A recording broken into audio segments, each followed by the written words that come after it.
আজকে তোমাদের জন্য নিয়ে এসেছি একটা সুন্দর মুখরোচক রেসিপি, যেটা হলো লাউয়ের ধোকা। তো এটা একটা খুব নতুন রেসিপি, হয়তো তোমরা খেয়েছো আগেও। তো চলো আমি কিভাবে আজকে বানাবো তো তোমাদের সবাইকে রেসিপিটা দেখিয়ে দিই। তো দেখো, আমি নিয়ে নিচ্ছি একটা লাউটাকে আমি একটু ভালো করে ছুলে নেব। প্রথমে ছুলে নিয়ে তোমরা বটি দিয়েও ছুলে নিতে পারো, যারা লাউয়ের খোসা ভাজা খাও তারা কিন্তু একটু বটি দিয়ে মোটা করেও ছুলে নিতে পারো। তো দেখো আমি ছুলে নিচ্ছি, এবার আমি লাউটাকে গ্রেট করে নেব। তো বন্ধুরা, যারা প্রথম দেখছো আমার চ্যানেলে ভিডিও, অবশ্যই চ্যানেলটিকে সাবস্ক্রাইব করো।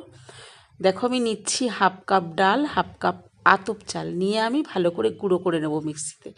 এবার আমি এর মধ্যে দিয়ে দিচ্ছি, লাউয়ের মধ্যে গুঁড়োটা দিয়ে দিচ্ছি ডাল আর চালের।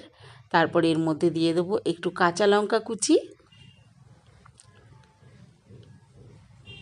আর এর মধ্যে দিয়ে দেবো একটু কালো জিরে আর মৌরি,